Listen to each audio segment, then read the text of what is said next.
Hi, how are you? Welcome to Unboxed and Fearless with Dr. Natasha. How are you doing today, Dr. Adama? I am doing so well. It is Friday, and this is an amazing way to kick off the weekend. So I am so happy to be here with you and your audience. Thank you so much for having me. Yes, we are having some times. We obviously already know each other. It's been a pleasure to know you. You're doing some amazing things. And obviously, it really touched my heart.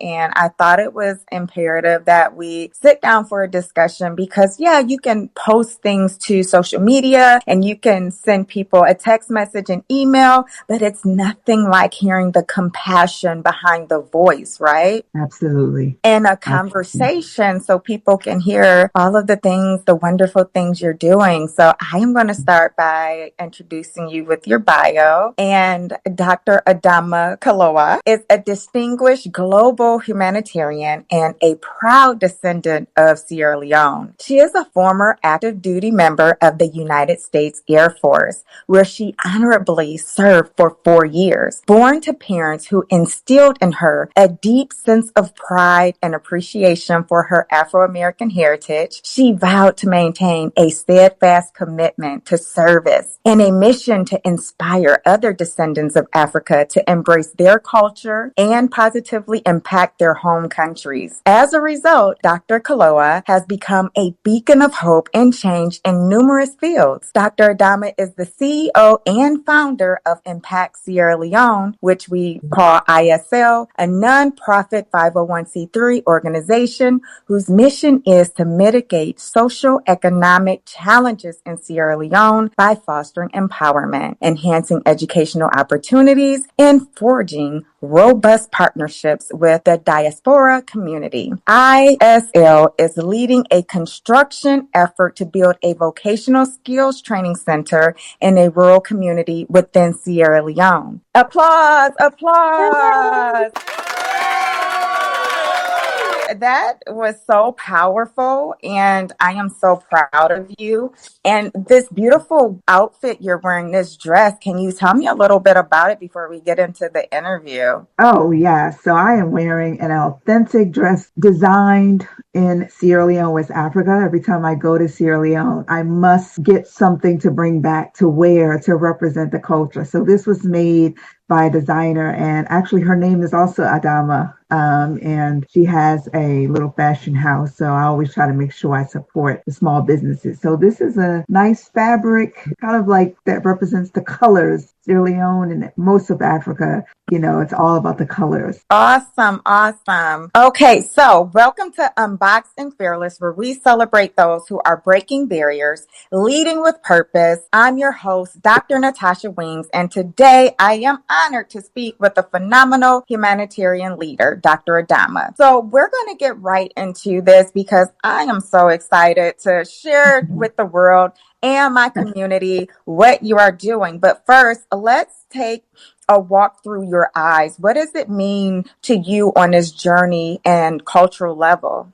What Well, inspired you to launch? yeah, so I have a lot of whys, that's like, what is the why behind what you do? So I do feel that you being born into a family that has roots in Africa, it really does make a difference. And I believe how your future, what you're going to do, the legacy that you're building. And so I always say I'm a proud descendant of Sierra Leone. I believe that my purpose was determined long ago, even though before I knew it. So for me, my mom and dad, they migrated here from Sierra Leone, West Africa, both born in the village in the rural parts of Sierra Leone, and had all of us, my siblings and I, we were all born in Washington, D.C.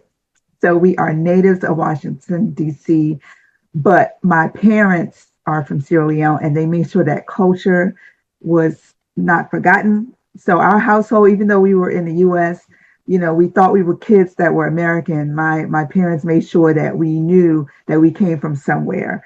And so I do believe that knowing who you are, knowing where you come from, it really does impact your journey. And if you hear a lot of what I say, I always say the journey of impact, because it has been a journey, starting out as someone who thought she was American and realizing as I grew up and I matured that I am African. I have roots in me for a purpose, for a reason. There's a reason why I was born here in the States to parents who are from Africa. And so that journey still lives with me. And it is something that fuels everything that I do, everything that I say, the voice that I have. It represents many cultures. And so I don't take it lightly. I don't take it for granted that I am a descendant. I am a first generation born. It's something that I ran away from.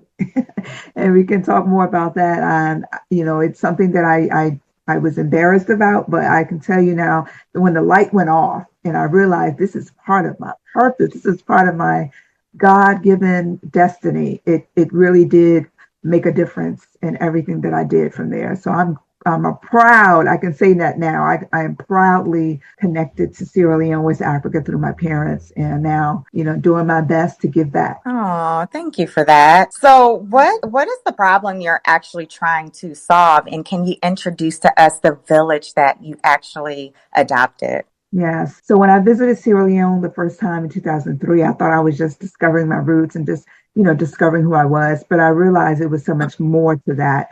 And so not only did I discover, my roots and my family, I did discover my purpose. And through opening my eyes, seeing the present need, people not having access to just basic stuff, access to light, access to running water, clean drinking water, access to just basic things that we take for granted. And Sierra Leone is one country that did face conflict, civil war starting in 1999. And I believe since that time, the country really has not had its footing to restore back to what it was, to restore back to their strength. And so the lack of resources was something I've always had in my mind that I want to help close that gap. I want to help transform. And that really is the problem that I saw, was just not even being able to have good education for the children. And, over the years, I started out just with, helping with clothes drives, helping with shoes, the obvious. And I wanted to do more. I wanted to actually be involved with a community. I didn't want to just be visiting communities and then going from here. I wanted to really build with the community. And I really felt that being in the military, it teaches you how to be a team. It teaches you how to work together. And I realized that, if I'm going to really make change, I need to adopt a community. I need to be able to see the results. And so I was led actually, using my voice and continuing to do the work. It fell on ears that took notice of my work and what I was doing. And so if you're out here listening to this message, networking is powerful. So please don't always know that the why and the answer will not always be there, immediately, but just keep doing what you're doing. And so eventually I was led to a community in Sierra Leone that was in dire need. Let me first say that I always wanted to start in a village because, like I said, my mom and dad are born in a village, and that hit home. And so knowing about the northern part of Sierra Leone, that hit home for me because, again, that's where my mom and dad are from. And my dad actually was more of a driving force because he loved Sierra Leone. He always used to talk about it. And he passed away in 1997. And I feel like that was the opening door for me and my siblings to say, oh my gosh, how do we heal from this? How do we move on? Because this guy, having 4 girls, we were all daddy's girls. So, he really was my motivation to go back to the rural parts. And of course, the city and everywhere else in Sierra Leone, everyone has their issues. But I decided to honor him and to feel that closure, that healing. I went to the village, and then I was led to a farming community because, again, going back to my roots, my mom and dad grew up in the farm. And so I know about the agriculture. I know about, growing things. And so I was led to a farming community. So it's all of these things that led me to a community called Foindu Village. And everything that was in me, carrying my dad's legacy, carrying the torch from my mom, it was a blessing. It was a blessing. And it's a remote village, and it's in the northern part of Sierra Leone in a community area that is known as Mile 91. And so the township is called Yonibana So that's a little bit of a historical context, but that is really how I was led to this village, the farming community. And like I said, this area, the village areas, the rural parts of Sierra Leone were hit the hardest from war. Um, Schools were burned down, clinics, anything that had supplies were burned and vandalized, and really did not have the hope to really repair and rebuild. And so that's really where Impact Sierra Leone stepped in to just be a part of the rebuilding and transformation of communities that really were in need. Oh, wow. Thank you for that. And so I know that your father is proud of you, just Yes, looking down and you just like continuing that legacy of yes, how you're caring for your people, you know, your family, and just made that commitment. I love to yes. hear about it and can't wait to see it in real time. But Oh, yeah. tell me what, so you have a program, The Seed of Life. Can you tell me a little bit more about that and how that came to fruition? Yes. So, as I said, we met this community in, I want to say, I visited Sierra Leone at the end of the 2020. That was a year of COVID. And I will also say that that was a year, a life-changing year for me as well, because I lost my younger brother, who was the only son of my dad. And so that kind of was like a driving force too, to just, do something, turn my pain into my purpose. And so in December 2020, I visited this village. And then 2021, we continued our work. We were helping them with their farming. We were helping them with just school supplies. But I became a global goodwill ambassador, and that actually helped me realize that to do great work, you want it to be sustainable. You want it to last. You don't want to just drop water today and they don't have anything to drink tomorrow. Maybe teach them how to purify their water, And so in doing that, I realized I needed some kind of a program, something to guide me. And the Sustainable Development Goals that was under the United Nations was really the kind of that toolbox, part of my toolkit to help us. How do we really do it better? How do we be more efficient? How do we make these efforts last? And that actually led me, in my head, I was thinking, planting seeds is something about the seed when you put it in the ground and it grows after it gets the right sun, the right nurturing environment. It's something that always fascinated me, that a seed can turn into something greater. And that's what the thought came up. I want to plant seeds. I want to plant seeds that will grow into a harvest. I want the community that when we go into that community, I want to leave them better than we started. And we can go into other communities and it can just be this domino effect. And so we created the Seeds of Life program. It started out with us supporting the children. We realized that the children in Foindu Village did not have a school feeding program, where in the U.S., I was always, we always had breakfast and lunch, if anything, the basics, even snacks. And even if you didn't have money, you had free lunch. And that's something I always knew when I was going to school. But I never knew that in other parts of the world, that's not the case. That kids literally go to school with no food in their bodies. And as someone who studied public health in college, I know that you don't eat. If you're hungry, it is hard to focus. It is hard to learn. It is hard to even just, function. And so, I realized that public health needed to be a part of our mission, and the Seeds of Life was that vehicle to help us start step by step. And so the Seeds of Life also gave an opportunity for us to kind of have that open door for partnership, because we were coming across people that say, hey, I'm a nurse. And of course, I'm doing farming, and said, well, I would love to do something. And so I said, I need to have some more avenues for people who are from the different fields of study that can still be a part of our mission. So we decided to create different seeds. And so we have the Seeds of Wellness, whereby we have the focus on, the food, the nutrition, the clinic, the medical components, because a healthy community is a thriving community. And so we expose. We also have the seed of education. These women farmers, these farmers have children, and the school there is in poor condition. So there's no way we could help with farming, and the kids' education was not addressed. The seed of gender equality, which is something that I stand really passionate about as a woman born in the States. I realize there's so many women who don't have that opportunity to have their voice amplified because of the gender inequalities. And so that had to be a part of our area. And so if you go onto our website, you'll see that there are seeds that are outlined in various areas, and it actually just helped organize our work better. Because if you're not organized, you're just doing things. And I am a big person about milestones and measurements and success. And also making sure that the community that we work with, they feel like they are a part of that. And so this is this, I believe that we call it our anchor program. It really is the umbrella for Impact Sierra Leone, and it I believe has transformed the way we do our work.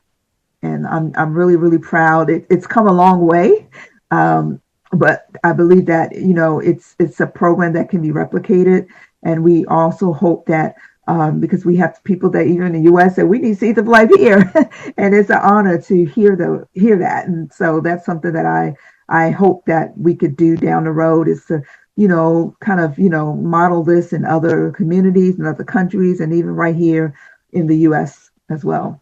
So that's amazing. And as you tell me this story, because I believe that this village is in need of quality experiences. So that consistent support.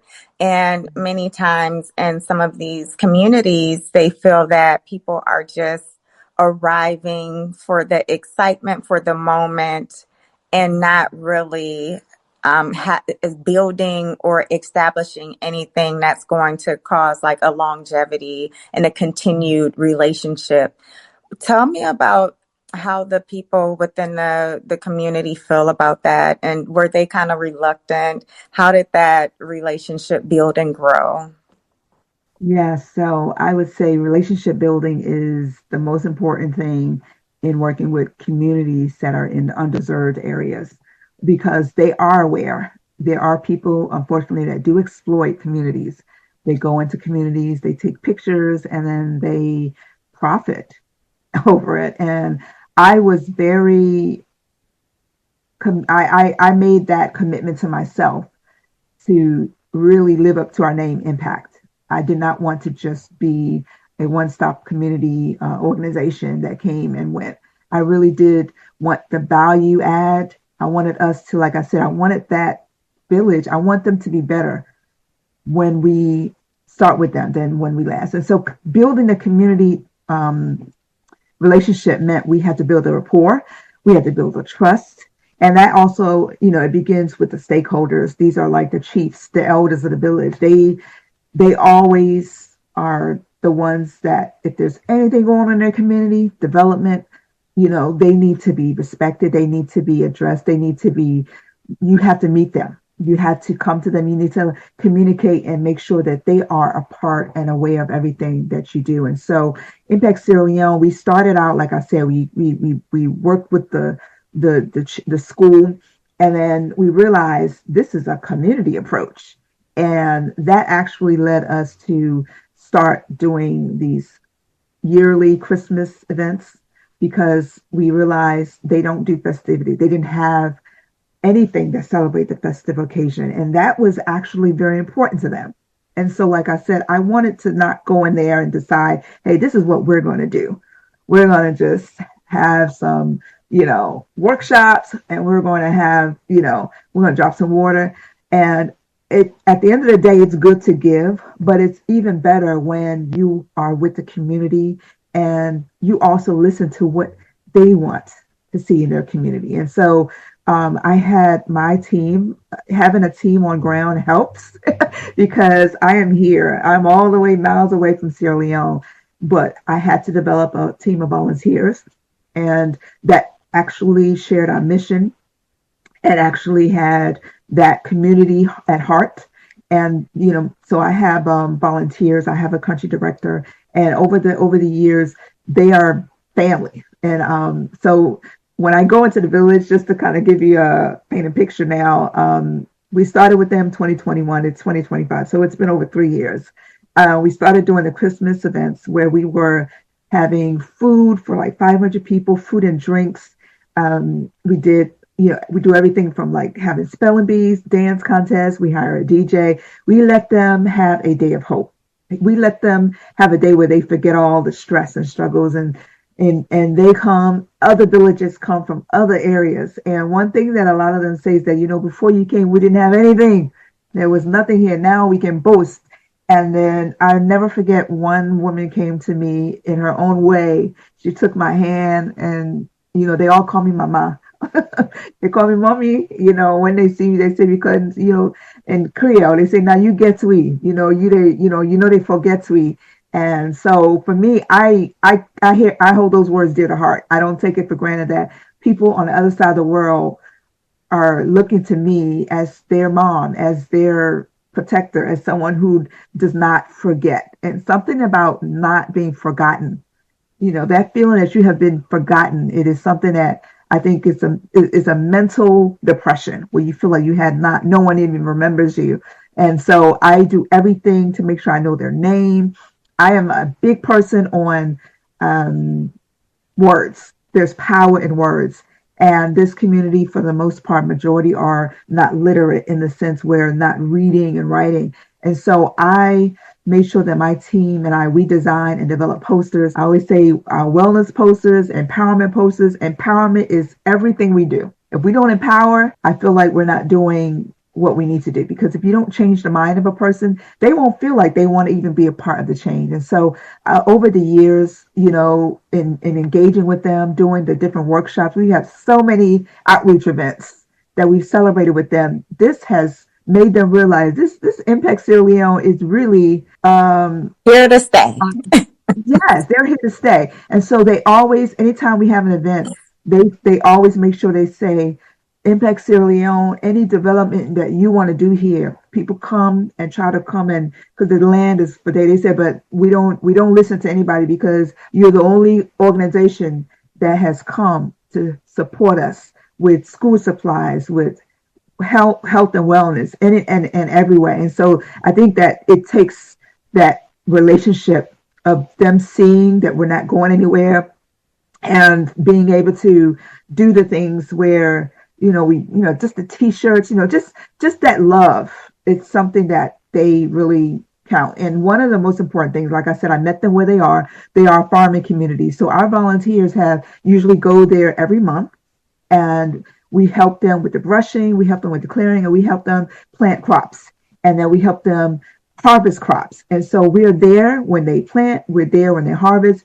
We tell the story on Impact and on social media. And so I think that the ongoing activities that we do makes a difference. And so it's not just the annual event. It's actually every month they see Impact Sierra Leone. We have a WhatsApp group. And I just want to say that it's so important to communicate. I created a WhatsApp channel. I greet them. And I think them feeling like, this woman is greeting me from the U.S., it does something to them. And so some of them never used to speak, never used to have a reason to smile. And now when I go, it's a whole different feeling.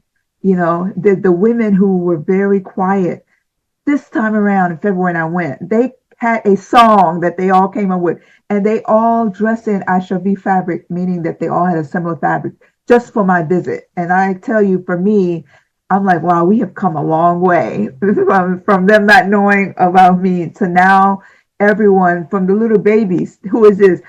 Dr. Adama Kalokoh, because it just being that I invested in making sure that we are with them and they know that we're with them. So it's still going, but we hope that tomorrow when we are ready to go to another village and they have that structure, the Impact Vocational Center, they have the school, they can boast. They can feel like, you know what, this organization has really come to impact and change and transform lives. All right. That is amazing. I love to just like visually play that out in my mind as you're conveying what that must feel like and the connection and the uplifting of this community. But let's shift gears to another powerful part of this conversation.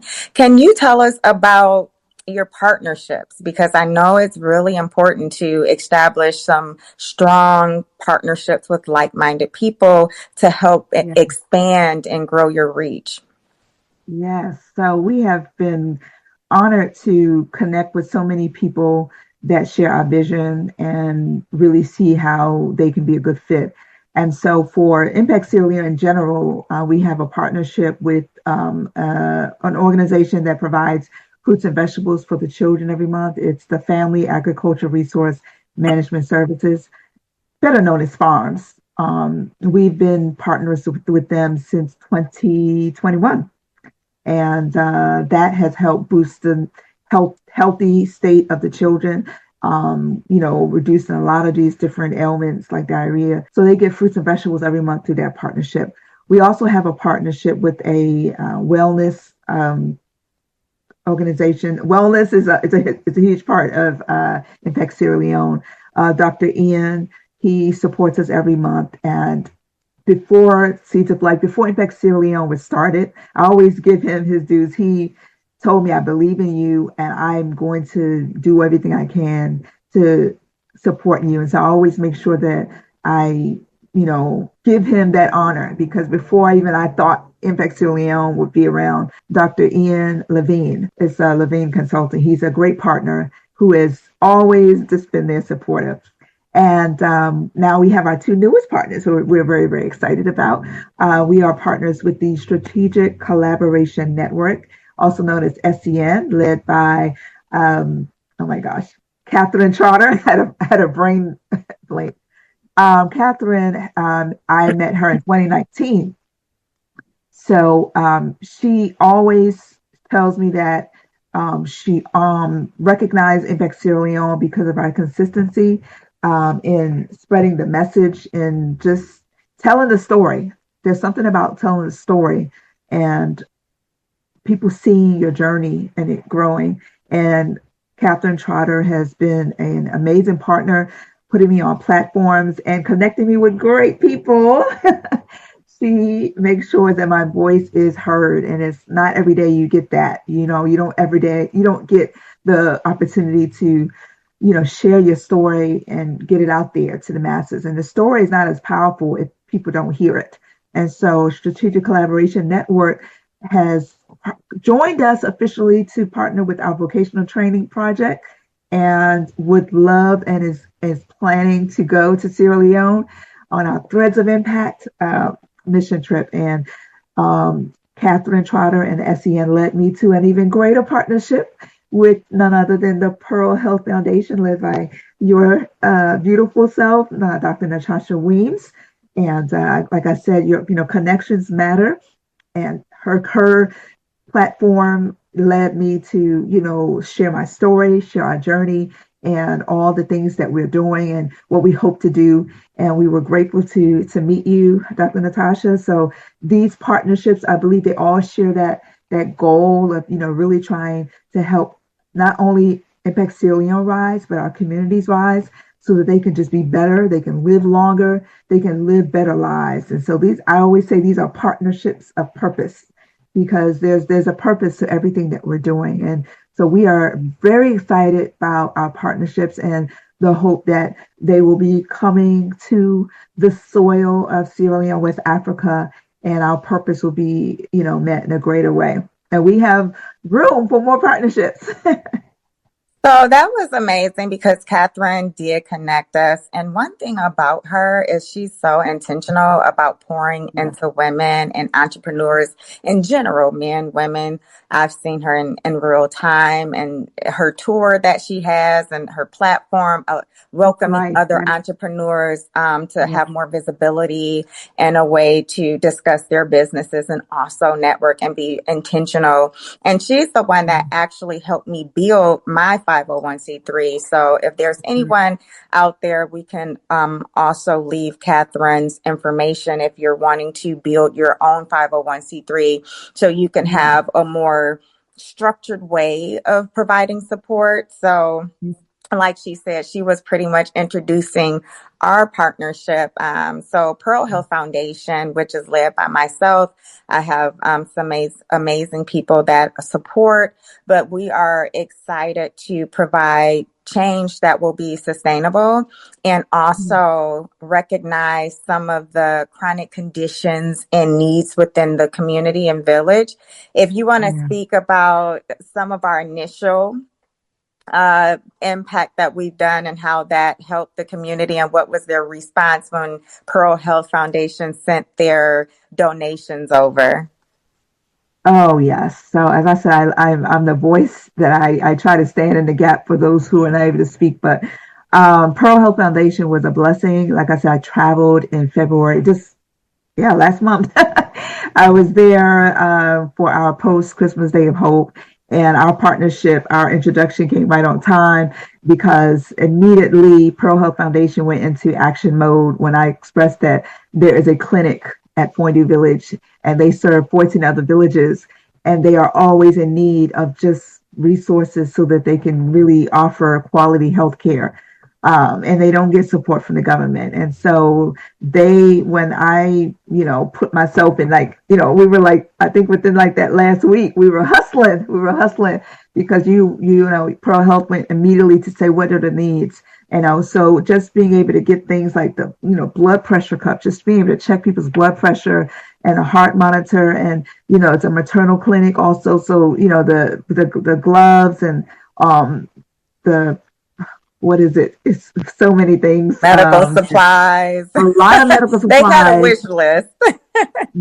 Before I left, I wasn't able to get everything in my suitcase, but I made sure that when I went, like about the journey, I made sure that they know that there are some people in the U.S.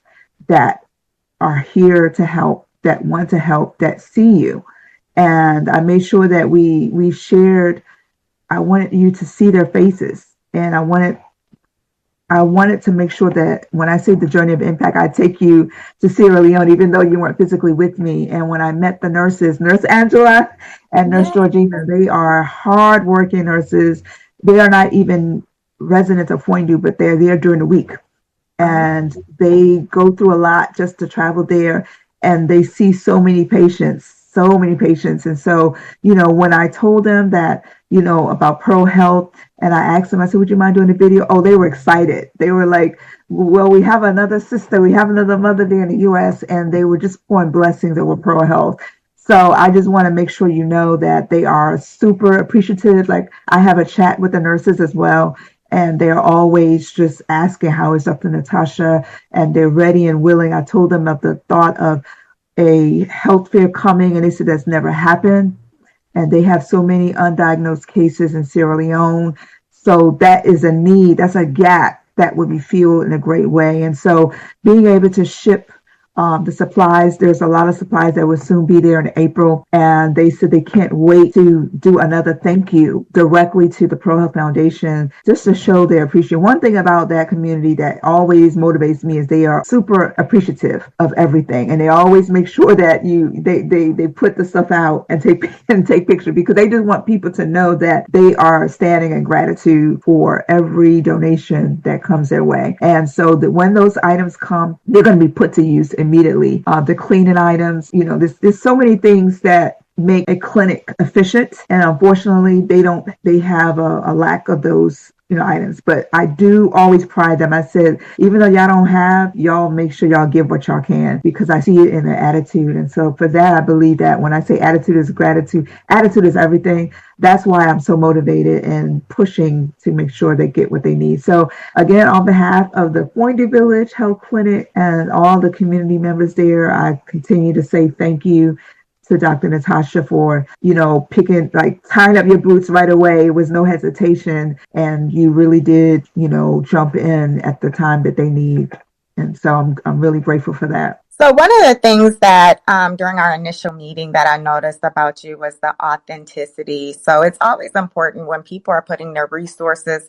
Obviously, time is very valuable, but you definitely want to make sure it's with an organization that's doing the right thing with the resources. And it was very obvious to see based on your consistency, how many years you've been in place, your actual personal ties with the community, and the relationships you've developed. It was very Mm, clear to me, very obvious to me that you are vested and that this is the right organization to support, because we know that all resources are going within the community. And in addition to that, they have no problem with showing how these supplies and how this is being utilized within your clinic. mm, So Pearl Health Foundation is really committed to supporting and empowering the healthcare infrastructure in this yeah, village, but also it's mm, important to know that what we're trying to do is enhance education and health, enhance overall health and wellness. And yeah, obviously, they're servicing so many different villages. They have limited access to supplies. So it's important for us to also bring awareness that if there's organizations that are willing to support and provide testing, there's point of care testing like HIV, hepatitis C, there's yeah, machines that can give lipid profiles, A1Cs for diabetes, and that stress, can allow sugar. us to recognize the current health status of people within the community. And that's what we call providing healthcare screening. And then at that point, we can also provide resources and education and prevention. And just like you Mm, said, public health is really important in these communities. So what mm, I will have you do is also speak more about like their wish list, and then in yeah, general what your goal is in terms of like sponsorship support, because collectively we need to build, we need to be able to expand and be more powerful in how we're able to distribute support for the medical side of it and the clinic there. So mm, I am asking for my healthcare community, my nurses, nursing assistants, physicians, because I do have a lot of people in my community that are in the healthcare.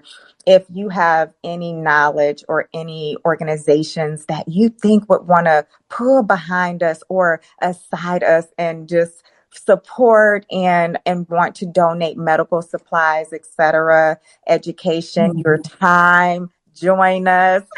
mhm, yeah, Please let us know additional information, and then Dr. Adama can also speak about financial support for the building phases of the yeah. vocational center, which is amazing. So, can you tell them Mhm. more about what that looks like in terms of your fundraising goal and how they can actually provide donations? Yes. So you definitely mentioned, not only are we trying to address the wellness, but the education. And in order for us to really be as effective as we could be, and also creating opportunities for more virtual support and support across the diaspora, we feel like there's a lack of infrastructure, and that they needed some place that they could be able to go to, as a safe haven, as a way to learn skills. And that's something that we recognized when I would do these different activities and outreach. I felt like there's so much more than we can do with the individual if they are able to learn skills, if they're able to learn how to do things. And the community that I work with, it's a farming community. So all they know is farming. All they do is go to farm. And I spent some time with them at the farm, and it's a lot of hard work to go to the farm, to just do the different activities in farming. It's hard on the body, and that really is why they have so many health problems, because they don't have access to those you know prevention medicines. And so having to go through all that hard toil in the body, not eating well and not getting adequate nutrition, not getting sleep, the stress, you can just imagine the body, that typical capacity is limited. And so in thinking about that, I realized, we have to have a greater goal here, And so that's where I decided to ask the different the women. Let me tell you that the Seeds of Life opened the door for us to create a group just for the women. And when we had our second event, the women said they want to have their own farm group, some kind of organization, something to call their own. And so I would be remiss if I don't mention that we in 2022 created the Women's Agribusiness Collective, and it's 40 women that decided that they wanted to be a part of this group. We would provide resources for their farming, but we would start helping to help them learn skills. And so in 2023, I went during Women's History Month, and we had I call it sip and paint. I always like that kind of concept. So that was our first introduction to them learning a skill, and they all painted their first picture, and I provided lunch. And when I saw the outcome, I saw how they felt with them just going to the farm all day, but taking that and using a paintbrush, they were not even, they didn't even know how to hold the paintbrush. I went and was just like a kind of like we were helping them, but they felt like, oh my God, this is nice. We can do something different. And they got to create a picture, stand up, take a picture with me. And then that picture is in their home. And so what that is, again, that's a seed that we planted.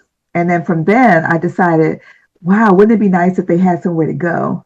And wouldn't it be nice if they actually, be able to be economically stronger, where they can be able to create stuff? There's no marketplace to get to basic things. They have to go and walk and go take transport to the nearest town. But having something right in the village, can you imagine what they can do to have their own?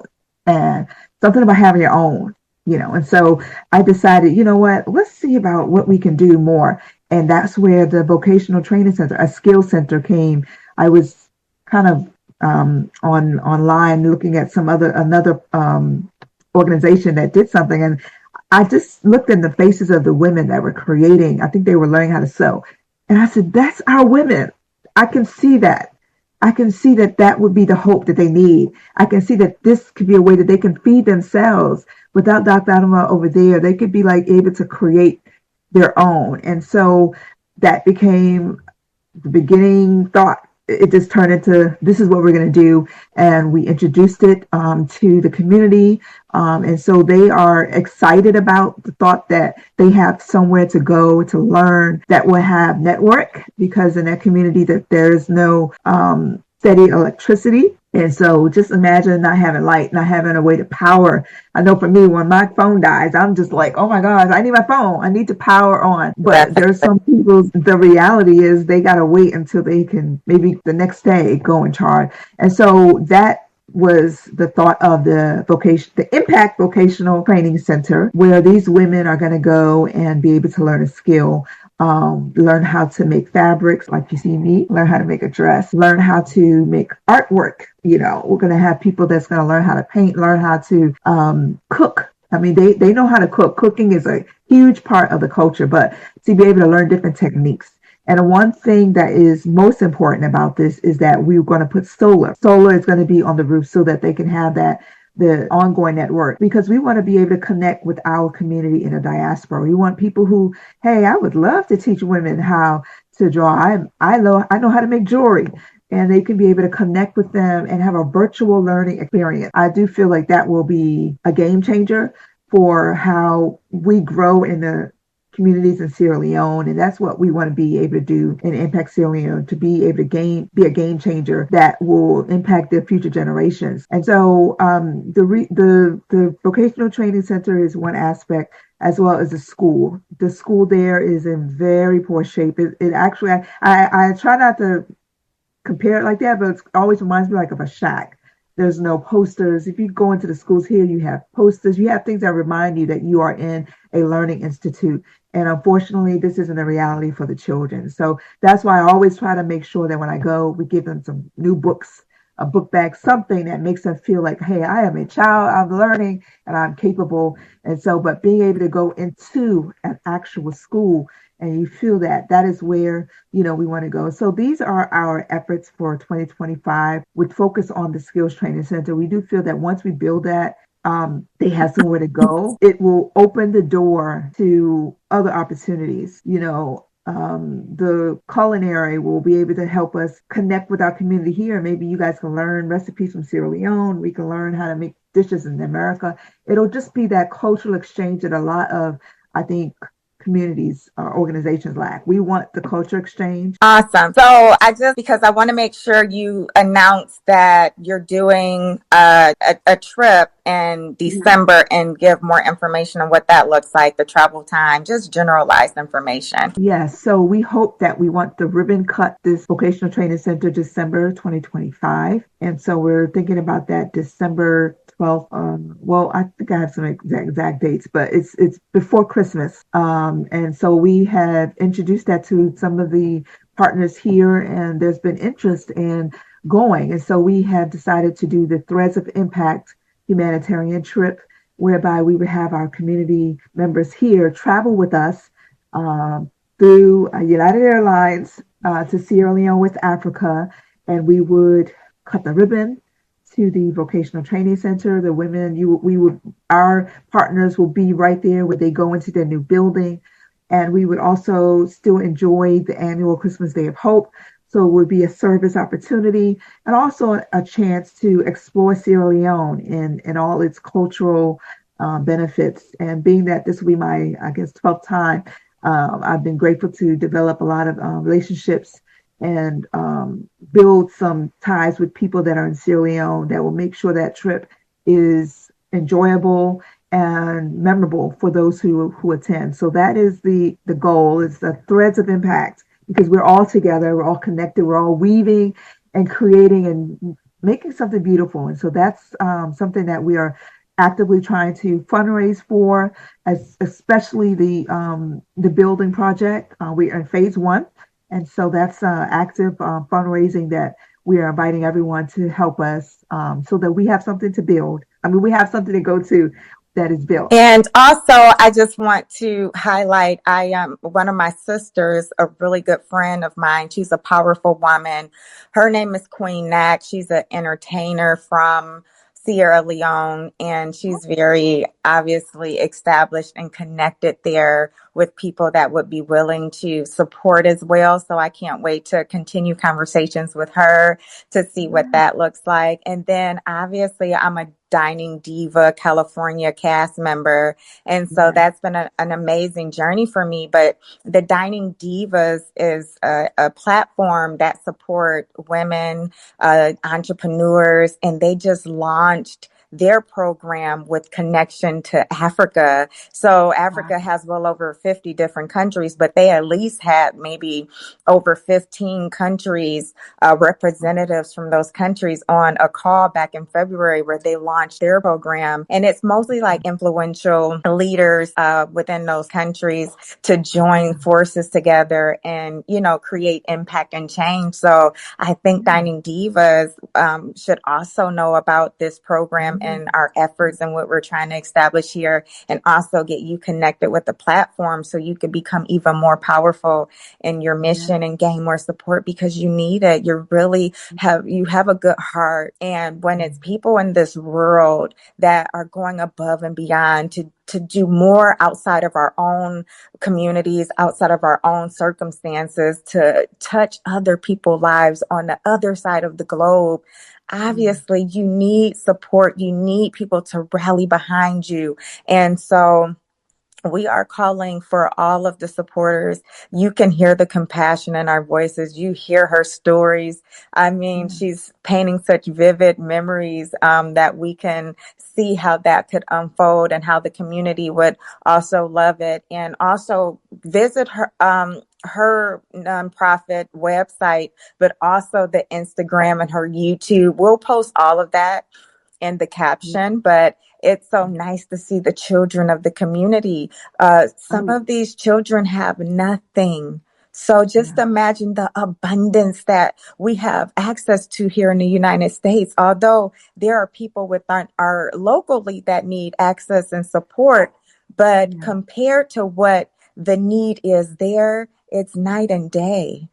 So we have to put that in perspective, and we have to know that our purpose, our God-given purpose, is to provide change. That's why Yeah. we're here. We have to Yes. provide change. We have to utilize what he has instilled in us to Yes. spread and to touch lives. Just health Yes. education, just a visit, just the vocational skill can change generational outcomes for them. Not Yes. just a moment, but a movement. So this is Yes. important. And I am just calling out to people that are compassionate, just like us, to join us, Yes. support.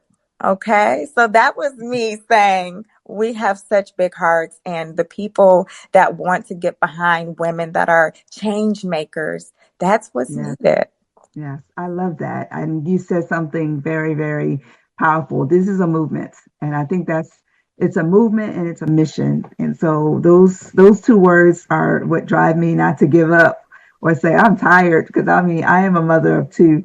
My son is 17, my daughter is 12, and so the juggle, the life balance as a single parent is not easy. But like I said, when you have a movement in your heart, and you know what you were destined to be, your God-given role in this world, it does make a difference in how you think and how you go about how you're going to change the world. And I do feel like that's why I still have a smile on my face, and I still push, and I still continue on the journey. So I love that you said that, the movement, because this is a movement. Like I said, there's going to be people down years when we all are, in the paradise with God. There's going to be someone that still can benefit from the skill center. There's going to be one young girl that just all she knew is, I'm going to, have a piece of something, that something changed her village. That's legacy is what matters. And so I'm really, really grateful. I love meeting people, so I cannot wait to meet other amazing women. And happy Women's History Month. I've been celebrating the women and giving them their flowers, because we don't get flowers enough. I wanted to just really give you your flowers, because I see you in all the different arenas, and God is moving in your life. And I'm just grateful to connect with you, and that you just give me a chance on your platform, because you didn't have to do that. So I'm just grateful. This is a beautiful way to end Women's History Month, is This by is empowering one another and lifting each other. And that's one thing I'll end is, our motto is united we stand, together we rise. I don't say divided we fall. I don't look at the fall. I look at how we rise. And so we are rising just in this arena right now. So I want to thank you for walking in your purpose and showing us what it means to lead with heart and intention. However, if you're comfortable, would you like to close out with a prayer for this mission Oh, yes. and the village, and in Yes. general? We need prayer in all that we do. Yes, I would definitely do that. And let's go to the throne. God, we thank you so much for this day. We thank you for another week that you have gotten us through. So many people are suffering on the left and the right, but we just want to come to you in a state of gratitude, because we know, God, that every waking day is a blessing, is a gift. We want to just open our mouths and petition to you. Thank you for this time. Thank you for each other. Thank you for Dr. Natasha. Thank you for Pearl Health Foundation. Father God, I pray a special blessing over them, that the doors will continue to open, and that people will continue to be inspired, impacted, and lives changed. Father God, I thank you for Impact Sierra Leone. I count it a blessing that you decided that you would allow me to lead and to help and to change lives. God, I'm grateful. God, as we celebrate Women's History Month, I pray that you look on us as your daughters to continue on what we're doing as best as we can, with the faith, God, that you will move the mountains that need to be moved. God, you will open the doors that need to be opened. God, you will really provide where we need provisions. God, I thank you for every audience member, every person that will listen to this podcast. I pray a special blessing over their lives. I pray that, God, everything that we do, God, may our labor not be in vain. May the work of our hands, God, change lives and be what is needed to change lives, to change the game, to make sure people don't go to bed hungry, to make sure kids can go to school and actually learn, to make sure there are women that can actually feel like they are somebody, that they are valuable. So, God, thank you for this time. Bless this podcast. Bless everyone again that will be in the midst of this production. And again, I just lift up what we're doing. The Vocational Training Center belongs to you. We pray, God, that it will be something that comes to fruition. And I'm just grateful. God, we stand in gratitude. I pray for all those who are suffering. There's so much going on in the world, but we know, God, that at the end of the day, you are still in control. Peace be still. Peace be still. I pray that as we depart in this prayer, that everything that we do, we remember that no matter what, it is well. It is well. It is well with our souls. Thank you for this time. Thank you for our voices. May the words of my mouth and the meditation of my heart be acceptable and pleasing in your sight. In Jesus' name, amen. Amen. Amen. Thank you. I Felt always like a say relief. prayer. Prayer. Yes, yes. I miss my praise and worship when I was in Detroit. I miss that.